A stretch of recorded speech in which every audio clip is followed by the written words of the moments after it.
Hi guys, this is Ashad and I welcome you all to our YouTube channel Being Accountant. इस video में हम लोग start करने जा रहे हैं क्लास 11 का chapter 5 accounting equation. Accounting equation ये दो वर्ड से मिलकर बना है। So the topic for today's video is accounting equation. Accounting equation. अच्छा, इक्वेशन तो आपने बहुत जगह सुना होगा, स्पेशली इन मैथ्स। तो इक्वेशन का मतलब होता है किसी भी स्टेटमेंट को जब हम मैथमेटिकली एक्सप्रेस कर सकें।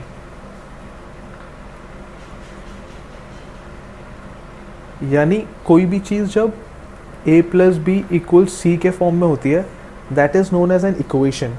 अब अकाउंटिंग इक्वेशन क्या होती है? So accounting equation is a mathematical expression. Accounting equation क्या है? That is a mathematical expression. और अकाउंटिंग इक्वेशन क्या बोलती है? दैट आर एसेट्स और are always equal to liabilities of a firm.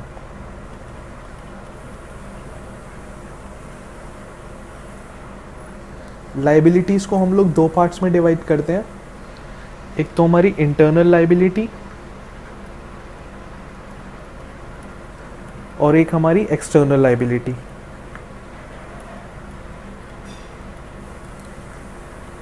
Internal liability commonly known as owners equity या फिर proprietorship firm या फिर पार्टनरशिप फर्म में जिसे हम कैपिटल बोलते हैं। Equity is called in case of companies. और एक्सटर्नल लाइबिलिटी कौन सी होती है हमारी? जैसे कि creditors, bank loan, trade pebbles.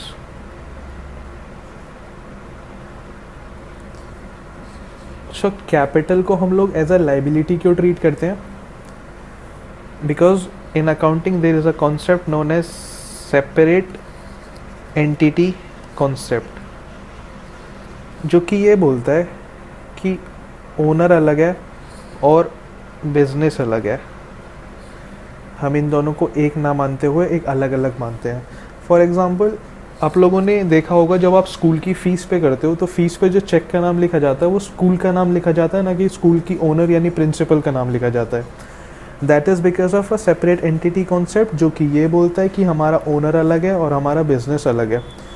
तो हम ओनर जो बिजनेस में पैसा लगाता है उसको क्या बोलते हैं? कैपिटल बोलते हैं। और कैपिटल को we treat as a internal liability. मैंने आपको बताया कि assets are equal to liabilities. ये जो स्टेटमेंट है ना, this statement hold good in every situation. That means it can't be changed. एक बार इसको रीराइट करके दिखाता हूँ।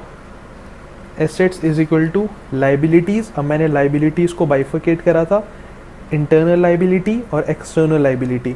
उसी का बाइफिकेशन लिख लेते हैं। Assets is equal to internal liabilities plus external liabilities.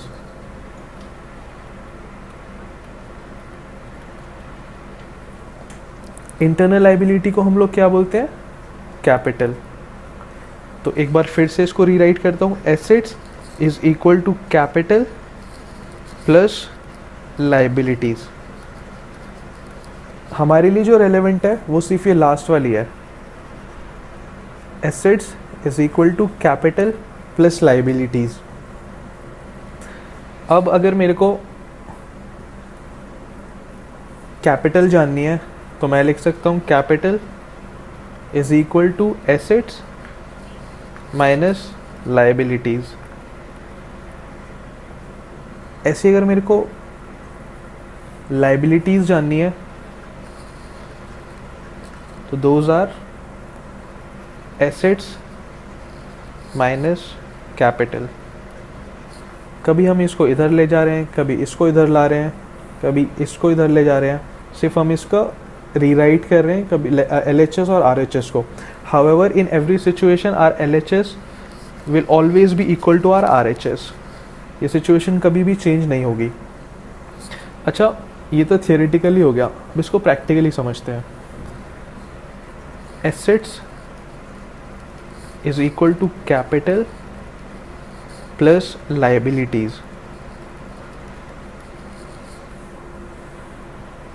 Assets क्या होते हैं? These are the items owned by the business, items owned by which provide future economic benefits. यानी फ्यूचर में वो आइटम जो मेरे को बेनिफिट्स प्रोवाइड करेंगे उनको मैं क्या बोलता हूँ? एसेट्स.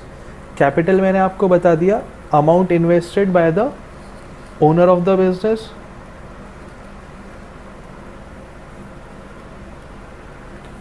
और लाइबिलिटीज़ क्या होती हैं मेरी? These are the payables of a business.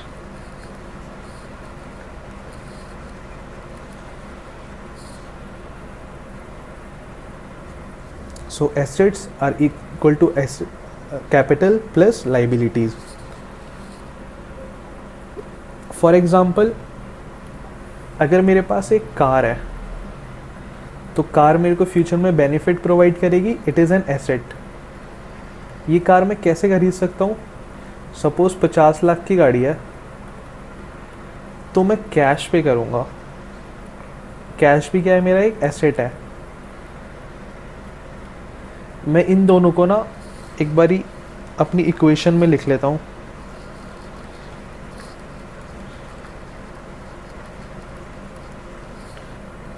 तो मैंने सपोज गाड़ी खरीद ली, एसेट खरीद लिया. मैं दो एसेट के नाम लिख लेता हूँ. कार कितने की आ गई मेरे पास? 50 लाख की. और कैश मेरा कितने का कम हो गया? 50 लाख का. मैं अभी इन दोनों को 0 मान लेता हूँ. तो 50 लाख ये प्लस में है, ये माइनस में, तो ये 0 आ गया. तो हम यहाँ देख सकते हैं कि ये भी इक्वल हो गई. अब सपोज़ अगर मैं ये गाड़ी कैश में ना खरीदता, फॉर एग्ज़ाम्पल मैंने फिर से ये गाड़ी खरीदी 50 लाख की, जिसमें कि मैंने कैश पे करा 30 लाख और बाकी का मैंने लोन करा लिया. बचा कितना? 20. कैसे? 50 माइनस 30. अब इसी में रीराइट करते हैं. मेरे पास एक एसेट आ गई 50 लाख की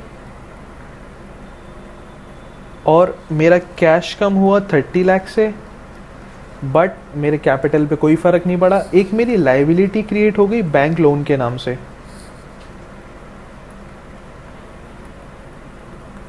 तो 50 minus 30 is equal to 20 plus 0 plus 20. क्या ये फिर से इक्वल हो गया? हाँ. Which proves that our LHS are always equal to our RHS. थोड़ी सी थियरी पढ़ते हैं. This is our chapter 5, accounting equation. Meaning, accounting equation is a mathematical expression which shows that the assets and liabilities of the firm are equal. हमने formula देखा था that assets are always equal to the liabilities plus the owner's equity. Owner's equity is known as, in the case of companies and in the case of partnership and proprietorship, we call owner's equity as capital.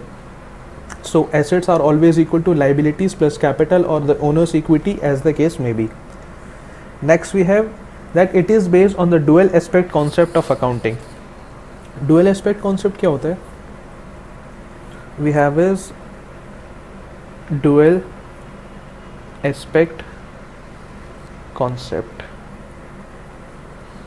Dual aspect concept ये बोलता है कि for every transaction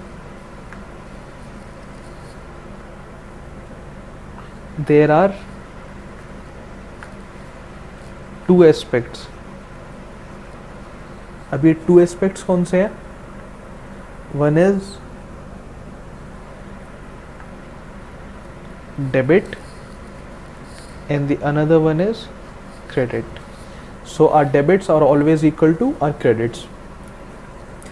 effects of transaction on accounting equation, ये important है, ये समझते हैं. Effect of transactions of an accounting equation. हर ट्रांजेक्शन का अकाउंटिंग इक्वेशन पे दो तरीके से इफेक्ट आएगा, या तो एक ट्रांजेक्शन दो आइटम्स को इफेक्ट करेगी, या फिर एक ट्रांजेक्शन एक टाइम पे दो से ज़्यादा आइटम्स को इफेक्ट करेगी। समझते हैं सबसे पहले वाला, the transactions affecting two items. जैसे कि नाम बोलता है, transactions affecting two items.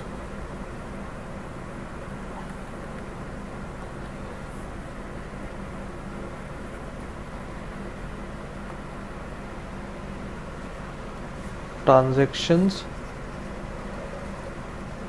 Affecting two items बहुत छोटा सा चैप्टर है, कोशिश करूँगा एक ही वीडियो में कंप्लीट करने की। तो ट्रांजैक्शन अफेक्टिंग टू आइटम्स, सबसे पहला क्या हो सकता है कि मेरा एसेट इंक्रीज़ हो और मेरी लाइबिलिटीज़ भी इंक्रीज़ हो। ये कब पॉसिबल है, एग्जाम्पल से समझते हैं। फॉर एग्ज़ाम्पल, मैंने वही कार परचेज करी बैंक लोन से, तो कार मेरी एसेट है, वो इंक्रीज़ हो जाएगा। बैंक लोन मेरी एक लाइबिलिटी है, दिस ऑल्सो इंक्रीजेस।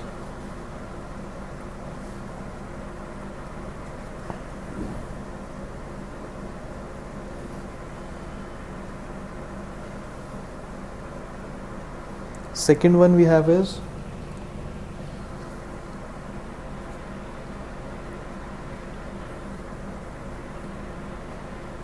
एक मिनट, ऊपर वाले की तरह ही लिखते हैं। मेरी लायबिलिटी डिक्रीज हो और मेरा एसेट भी डिक्रीज हो। Example,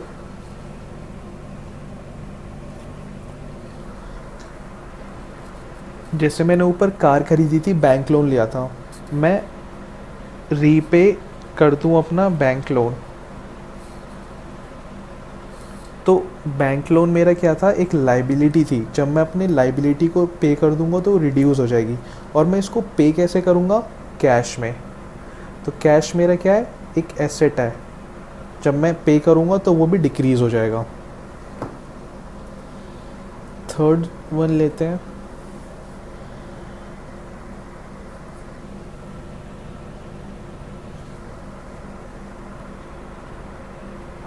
increase in asset and increase in capital।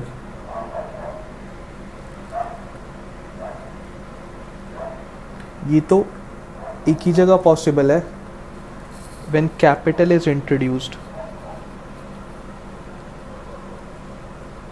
जब बिजनेस में ओनर पैसा लगाता है तो मेरी कैपिटल भी बढ़ जाती है, यानी, और मेरा कैश जो है वो भी बढ़ जाता है। अब कैश मेरा यहाँ पे क्या है, एक एसेट है। Fourth and the last one is decrease in capital and decrease in asset.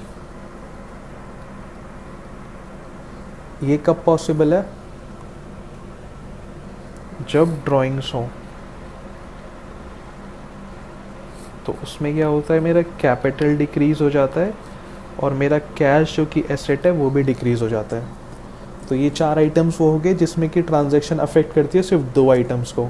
अब एक है transactions affecting more than two items. Transaction affecting more than two items,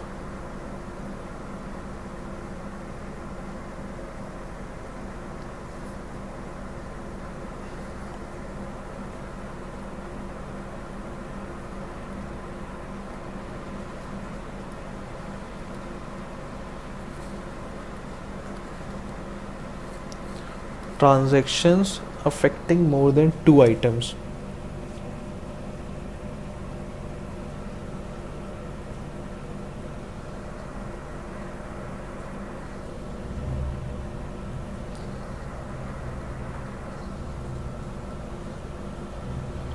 suppose मैंने एक सेल करी 30,000 की, जिसकी कॉस्ट कितनी थी 20,000।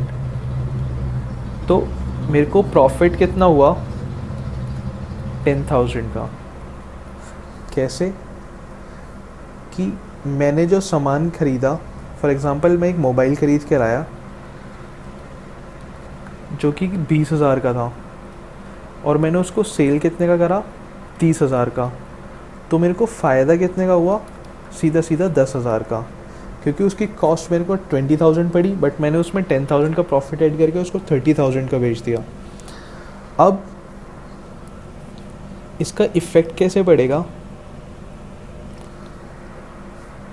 मेरा मोबाइल एक एसेट है, तो मेरी एसेट कितने से डिक्रीज़ हुई 20,000 से, बट मेरे को कैश कितने का आया 30,000 का, और प्रॉफिट जो कि कैपिटल का पार्ट है वो भी इंक्रीज़ हो जाएगा।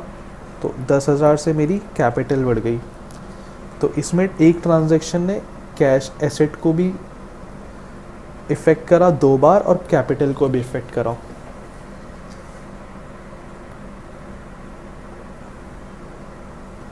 यहाँ पे 2 चीज़ें और हो सकती हैं कि एसेट बढ़े भी और घटे भी।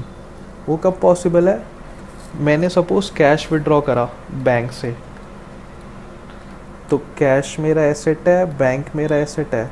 अगर मैं बैंक से कैश निकाल लूँगा तो मेरे कैश का बैलेंस बढ़ जाएगा और बैंक का बैलेंस घट जाएगा। तो एक ही ट्रांजैक्शन मेरे एसेट को एक बार बढ़ा भी रही है और एक बार घटा भी रही है। यहाँ पे हमने देख लिया that it is effect of transactions of an accounting equation. So transactions can affect either 2 items और मोर देन 2 आइटम्स। अब देखते हैं कि प्रैक्टिकली हम अकाउंटिंग इक्वेशन को कैसे फॉर्म करते हैं। क्वेश्चन से समझेंगे सीधा सीधा।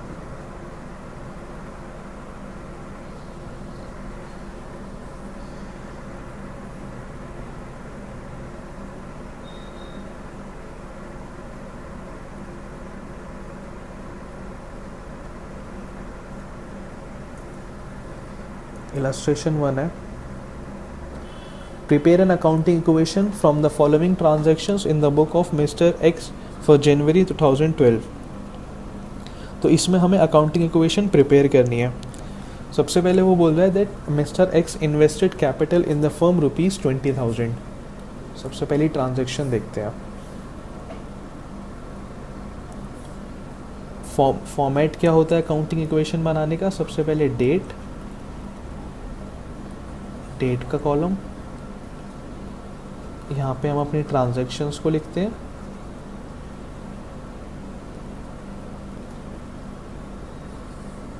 और यहाँ पे लिखते हैं assets is equal to liabilities plus capital. तो सबसे पहले 1 जनवरी 2012 को क्या हुआ that he invested capital in the business. तो यहाँ पे लिखेंगे हम 1/1/2012। यहाँ पे ट्रांजैक्शन लिखेंगे हम invested capital in the business. अब कैपिटल में सीधा सीधा अमाउंट चला जाएगा 20,000 का, लाइबिलिटीज़ मेरी इसमें ज़ीरो रही, और एक एसेट यानी कि कैश जो कि मेरा 20,000 से बढ़ गया, यहाँ पे 20,000 लिख देंगे। उसके बाद purchase goods on credit from Das and company for ₹2,000। Date है इसकी 2 तारीख। तो 2 जनवरी 2012 को मैंने गुड्स परचेज करे, गुड्स परचेज्ड ऑन क्रेडिट। अब गुड्स मेरे एसेट हैं, तो मेरे एसेट बढ़ जाएगा कितने से 2,000 से। साथ ही साथ मेरी लाइबिलिटीज़ भी इंक्रीज़ होंगी, क्योंकि मिस्टर दास को मेरे को पे करना पड़ेगा बाद में, फ्यूचर में उनको पेमेंट भी तो करनी होगी ना। तो 2,000 यहाँ पे आ जाएगा और कैपिटल पे कोई फ़र्क आएगा नहीं। इसके बाद हम बैलेंसिंग करते हैं इस ट्रांजैक्शन की। तो यहाँ पे हम लिखेंगे न्यू इक्वेशन तो 20 plus 2000 is equal to 22,000 is equal to 2000 plus 20,000। अब आप ये देखो कि ये फिर से मैच हो गया, ये दोनों भी 22,000 हो रहे हैं ना, तो LHS is equal to RHS हो गया। ये जब भी हम नई इक्वेशन बनाएंगे तो हमेशा मैच होता हुआ ही चलेगा। उसके बाद he saying purchase plant for cash ₹8,000।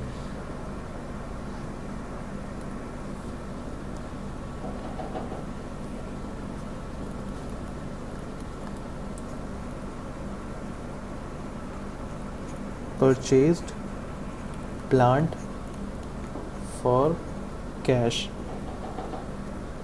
अब एक जब मैं कैश में कुछ सामान खरीदूंगा तो मेरा कैश का बैलेंस क्या हो जाएगा, कम। बट एक साइमल्टेनियसली एक मेरा एसेट और इंक्रीज़ हो रहा है जिसका नाम प्लांट है। तो एक बार मेरा कैश 8,000 से कम हुआ और एक एसेट मेरा इंक्रीज़ हुआ, तो नेट इफ़ेक्ट तो इसका ज़ीरो हो जाएगा ना, और यहाँ पे कोई फ़र्क पड़ा नहीं। तो फिर से ही मेरा मैच हो गया, 22,000, 2,000 और 20,000।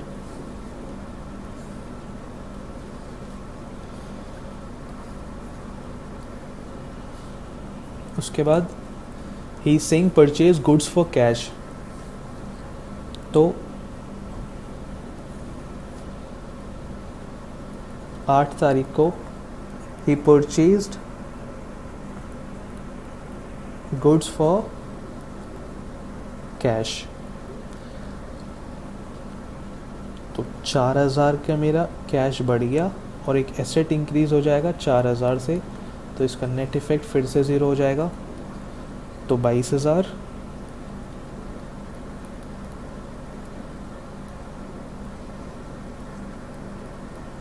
2,000 और 20,000। उसके बाद sold goods for cash cost ₹4,000 plus profit 2,000 या 6,000 रुपये का टोटल। यानी वो ये बोल रहा है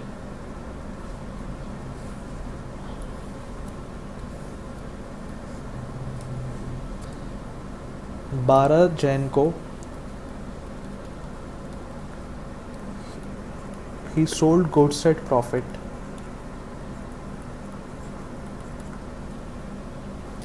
यानी उसने 4,000 का सामान 6,000 में बेचा। अब जब वो 4,000 का सामान बेचेगा तो उसका 4,000 से कम हो जाएगा एसेट उसका, और 6,000 उसका कैश बढ़ जाएगा। तो ये मेरा कितना हो जाएगा, 22। इसका नेट इफेक्ट आएगा 2,000, सो दिस विल बिकम 24,000। लाइबिलिटीज़ पे कोई फ़र्क नहीं पड़ेगा, बट जो ये 2,000 का प्रॉफिट है ये किसका होता है, ओनर का होता है। तो हम इस प्रॉफिट को अपने कैपिटल में ऐड कर देते हैं। तो ये मेरा कितना हो जाएगा, 22,000 सॉरी। तो ये मेरा 2,000, ये मेरे LHS और RHS फिर से मैच हो गए।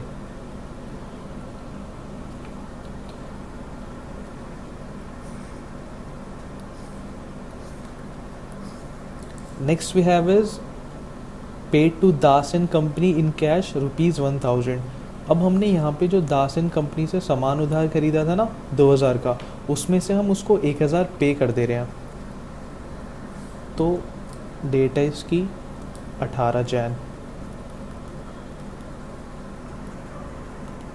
Paid to Das and company, उसको हम सिर्फ 1,000 पे कर रहे हैं। तो मेरा कैश डिक्रीज़ हो जाएगा 1,000 से, और जो ये मेरी लाइबिलिटी थी 2,000 की, उसमें से मैं 1,000 पे कर दे रहा हूँ, तो 1,000 से ये भी डिक्रीज़ हो जाएगी। सो दिस विल बिकम 23,000, ये 1,000 हो जाएगा और ये 22,000 हो जाएगा। ये मेरा फिर से मैच हो गया। 23 is equal to 1,000 plus 22, that becomes 23,000। Next one we have is receipt from B Banerjee ₹300।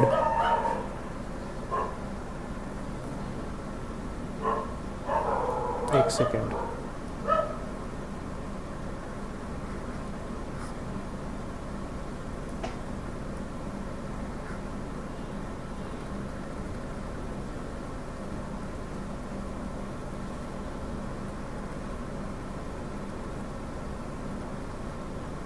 ये रहा।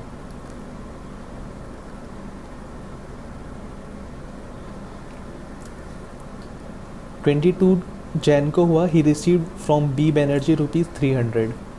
सो विल राइट 23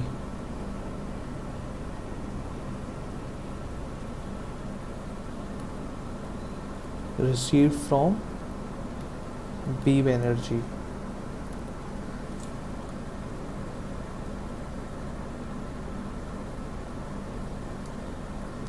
अब ये 300 का कैश मेरे पे आया, ये रहा 300, ये प्लस हो जाएगा और 300 मेरा माइनस हो जाएगा.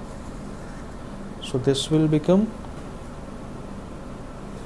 23,000, 1,000 plus 22,000.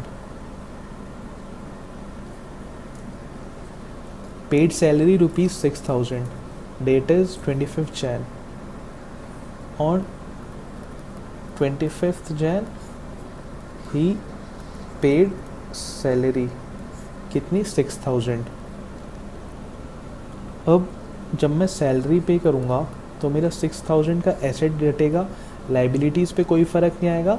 और एक्सपेंसेस मेरे क्या होते हैं, देखो जब हम P&L बनाते हैं ना, प्रॉफिट एंड लॉस अकाउंट बनाते हैं, हम यहाँ पे अपने सारे एक्सपेंसेस लिखते हैं, यहाँ सारी इनकम्स लिखते हैं, और जो बच जाता है वो प्रॉफिट होता है. ये प्रॉफिट किस में जाके ऐड हो जाता है, कैपिटल में. अब मैं यहाँ पे अपनी अकाउंटिंग इक्वेशन में P&L अकाउंट तो बना नहीं रहा, तो मैं क्या काम करता हूँ, अपनी सारी इनकम्स को डायरेक्टली कैपिटल में ऐड कर देता हूँ और एक्सपेंसेस को डायरेक्टली कैपिटल से माइनस कर देता हूँ. अब मेरी सैलरी भी एक तरीके का एक्सपेंस है, so this will be deducted from the capital. So मेरी रिवाइज्ड इक्वेशन क्या बनेगी, 23,000 माइनस 6,000 कितना, 17,000. ये मेरा 1,000 था और ये मेरा हो जाएगा 16,000. So 17 is equal to 1 plus 16,000. Next one we have is received interest ₹5,000 on 30th. On 30th Jan he received what, interest.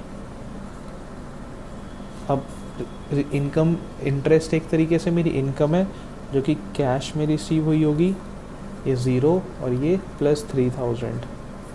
So this is 20 plus 1,000 plus 19,000. And last one we have is paid wages.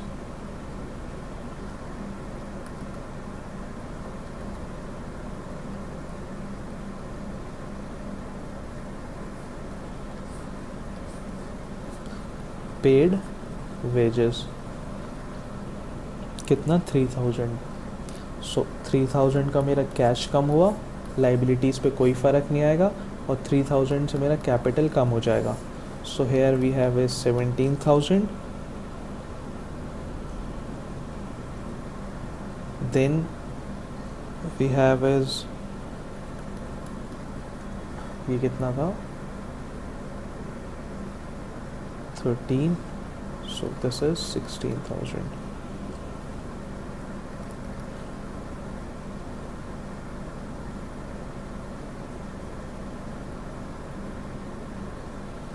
So ये हमारा match हो गया. Oh, I guess interest हमारा 5,000 था. एक minute सही कर लेते हैं इसको. So our interest was 5,000. यहाँ पे भी 5 हो जाएगा, तो 17 plus 5 we have is 22.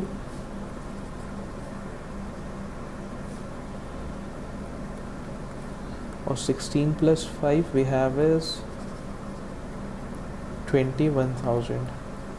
So 22 minus 3,000 we have is 19,000 and here we have is 18,000.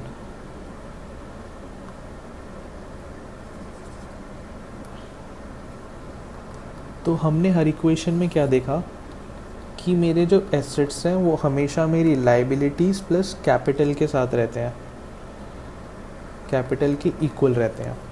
So our assets are always equal to liabilities plus our capital, or rightly said that RHS are always equal to our LHS. Adjustment transaction and its effect of accounting equation, ये important है, इसमें समझते हैं क्या होता है.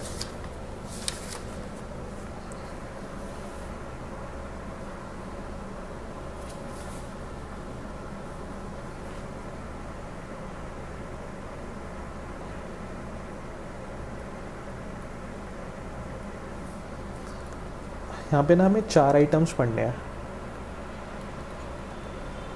4 items होते हैं जिनकी हमें एडजस्टमेंट करनी होती है.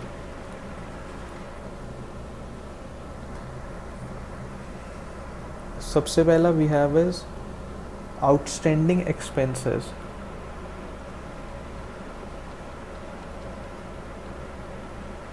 एक बात याद रखना, ये जितनी एडजस्टमेंट्स होती है ना, इनका 2 इफेक्ट्स आता है हमेशा. Outstanding expenses first, second we have is prepaid expenses,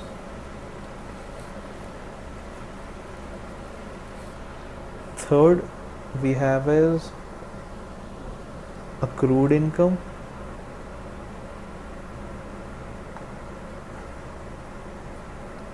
ACC, accrued income, and the last one we have is income received in advance.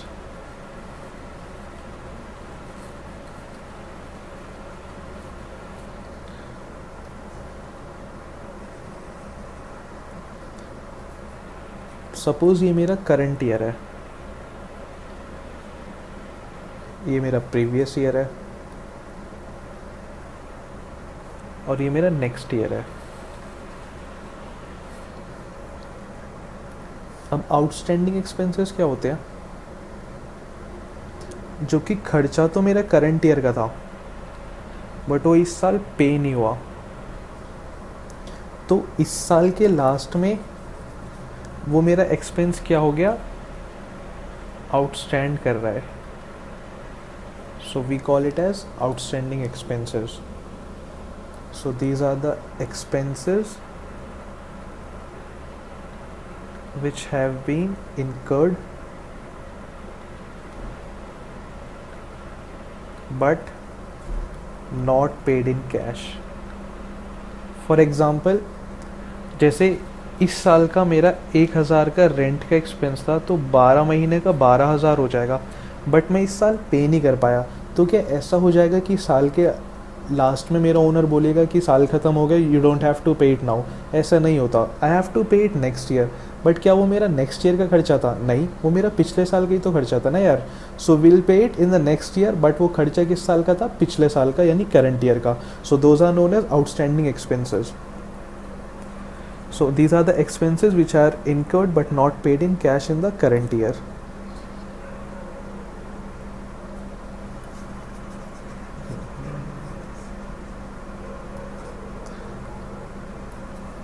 Second one we have is prepaid expenses. Prepaid expenses क्या होते हैं कि अब for example जैसे prepaid हम अपना mobile का recharge कराते हैं ना, तो प्रीपेड का मतलब क्या होता है कि मैं पहले रिचार्ज करता हूँ और उसके बेनिफिट्स बाद में लेता हूँ. यानी मैंने अपना एक्सपेंस पहले पे कर दिया और उसका बेनिफिट जो अक्रू होगा वो बाद में होगा. So these are the expenses which are paid in advance. So these are the expenses paid in advance. यानी वो मेरा खर्चा नेक्स्ट ईयर का था बट वो मैंने पे कब कर दिया? करंट ईयर में कर दिया. So those are known as prepaid expenses. ऐसे ही अक्रूड इनकम क्या होती है कि जो मेरी इनकम तो इस साल की थी बट वो मेरे को रिसीव कब हो रही है? नेक्स्ट ईयर में हो रही है. और इनकम रिसीव्ड इन एडवांस जो कि मेरी नेक्स्ट ईयर की इनकम है बट वो मेरे को रिसीव कब हो गई? करंट ईयर में ही हो गई. अब इसका इफेक्ट क्या होता है? So outstanding expenses are those expenses which have been incurred but not paid during the current period इसका ट्रीटमेंट होगा will subtracted from the capital. क्यों? क्योंकि ये मेरा एक तरीके का एक्सपेंस है जो कि मेरे प्रॉफिट्स को रिड्यूस कर देगा। तो जो प्रॉफिट्स रिड्यूस होते हैं तो हम उसको कैपिटल से माइनस कर देते हैं। और सेकंड इफेक्ट मैंने आपको बताया था कि इन एडजस्टमेंट ट्रांजैक्शंस के दो इफेक्ट आते हैं। तो second effect will create a new column on the liability side. किस नाम से कॉलम बनेगा? आउटस्टैंडिंग एक्सपेंसेस के नाम से। Prepaid expenses are those expenses which are not yet due but paid. First treatment होगा विल डिडक्टेड फ्रॉम कैश, क्योंकि मैं कैश में अपने एक्सपेंसेस को पे कर रहा हूँ और ये मेरा एक तरीके से एसेट है। तो एसेट साइड पे मैं क्या काम करूँगा? प्रीपेड एक्सपेंसेस के नाम से एक कॉलम बना दूंगा। Third one we have is income accrued income, which is the income which is earned but not yet received in cash. We'll add it in capital because it is an income and it will increase our profits. And we'll also create a new column on the asset side by the name of accrued income. And the last but not the least we have is income received in advance. For income received in advance we'll add in cash, क्योंकि हमें cash में पैसा आ गया और liability side पे मैं एक column बना दूंगा इनकम रिसीव्ड इन एडवांस के नाम से। So income received in advance are those income which has been received during the which is received during the year but that is not of the current year. ये 4 adjustment items हो गए। अच्छा, ये एक दो फॉर्मूलाज हैं जो याद रखना। That total assets are always equal to capital plus liabilities, ये तो मेरी अकाउंटिंग इक्वेशन ही है। और ओपनिंग कैपिटल का फॉर्मूला समझते हैं। ओपनिंग कैपिटल क्या होता है? ओपनिंग और क्लोजिंग का मतलब समझते हैं। जैसे ये मेरा फाइनेंशियल ईयर है,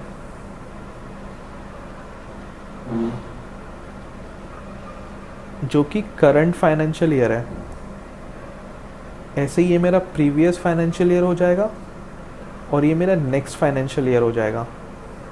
तो प्रीवियस फाइनेंशियल ईयर के जो लास्ट यानी 31 मार्च को, लास्ट ईयर के जो 31 मार्च के बैलेंसेस होंगे वो मेरे करंट ईयर के 1 अप्रैल को ओपनिंग बैलेंसेस बन जाएंगे।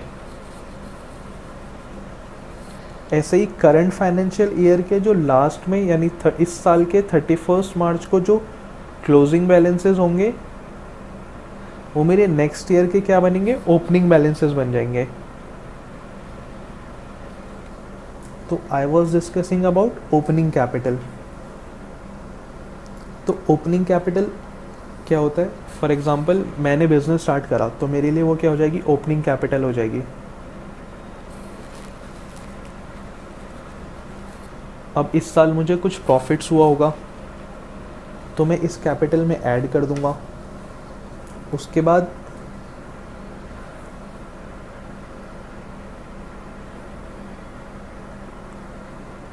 हो सकता है मैंने कुछ एडिशनल कैपिटल लगाया हो और हो सकता है मैंने कुछ कैपिटल विड्रॉ करा हो। तो इन सारी एडजस्टमेंट्स के बाद जो बैलेंस बच के आएगा that is known as closing capital. अब अगर मेरे को उल्टा जाना हो, क्लोजिंग कैपिटल दिया हो और ओपनिंग कैपिटल निकालना है, तो मैं क्लोजिंग कैपिटल का बैलेंस लूँगा, उसमें अपनी ड्राइंग्स ऐड कर दूँगा, उसमें अपना एडिशनल कैपिटल माइनस कर दूँगा, उसमें से अपना प्रॉफिट माइनस कर दूँगा। तो जो बैलेंस मेरे पास बचकर आएगा that will be opening capital. कुछ क्वेश्चंस भी इस टाइप के दिए हुए हैं, हमें डिस्कस करते हैं। सबसे पहला, Raghunath had the following transactions in accounting year. Commences business with cash ₹50,000, मेरा कैपिटल बढ़ेगा, कैश बढ़ेगा। पेड इनटू बैंक, एसेट 10,000 से कम होगा बैंक का और 10,000 से मेरा एसेट बढ़ जाएगा कैश का। सॉरी, पेड इनटू बैंक है तो मेरा बैंक का बैलेंस 10,000 से बढ़ेगा और कैश मेरा 10,000 से कम हो जाएगा। Purchase goods for cash 20,000 and credit ₹30,000। मैंने अपना 20,000 का सामान मैंने सामान खरीदा 20,000 का और 30,000 का, जिसमें कि 20,000 मैंने कैश में पे कर दी और 30,000 की उधारी कर दी। ये सब तो जनरल हो गए, ये आप लोग कर सकते हो। मेरे को इसमें जो बताना है रेंट आउटस्टैंडिंग वाला बताना है। सिर्फ रेंट आउटस्टैंडिंग का हम लोग क्या करेंगे,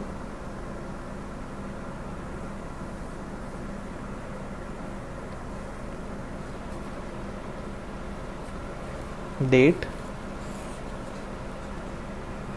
पर्टिकुलर्स या फिर ट्रांजैक्शन और assets is equal to liabilities plus capital. तो मेरे को जो डिस्कस करना है वो सिर्फ रेंट आउटस्टैंडिंग वाला करना है।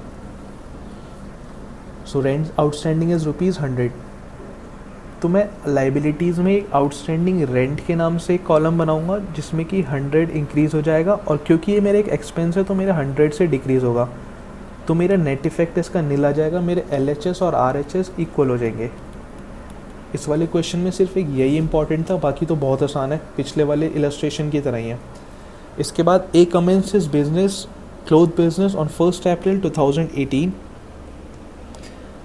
with a capital of rupees 30,000 on 31st March 2019. His assets were rupees 50,000 and the liabilities were rupees 10,000. Find out his closing capital and profits earned during the year. अभी हमने एक दो फॉर्मूलाज देखे थे ना, ये उसी का पार्ट है। तो क्लोजिंग कैपिटल कैसे निकालते हैं? Capital is equal to assets minus liabilities. मेरे को एसेट्स दिए हुए थे 50,000 के और मेरी लाइबिलिटीज़ थी 10,000 की, तो मेरा कैपिटल कितना आ गया? 40,000। और प्रॉफिट कैसे निकालते हैं? Closing capital minus opening capital. Closing capital कितना है मेरा? 40,000 और ओपनिंग कैपिटल मेरे को गिवन थी 30,000। सो 40 minus 30, I have earn a profit of rupees 10,000। A had capital of rupees 75,000 on 1st April 2018. He had also goods amounting to rupees 15,000 which he has purchased on credit and the payment had not been made. Find out the value of the total assets of the business. Second one we have is, after a period of 1 month he came to know that he had suffered a loss of rupees 1,700. He withdrew rupees 800 for his personal use. Find out his capital and assets of the business. दो part में question है, हम भी दो part में ही करते हैं। First, total assets कैसे निकालते हैं? अच्छा, कभी ये फॉर्मूलाज भूल जाओ ना तो एक बैलेंस शीट बना लेना, छोटी सी कहीं पे भी। यहाँ पे लिखना एसेट्स, यहाँ पे लिखना कैपिटल, यहाँ पे लिखना लाइबिलिटीज़। अब हमें पता है कि दोनों साइड हमेशा इक्वल होती है। अब फॉर एग्जांपल एसेट्स मेरे 100 थे, मेरी लाइबिलिटीज़ 50 थी और मेरे को बोले कैपिटल फाइंड आउट करो, तो ये भी 100 होगा, ये भी 100 होगा।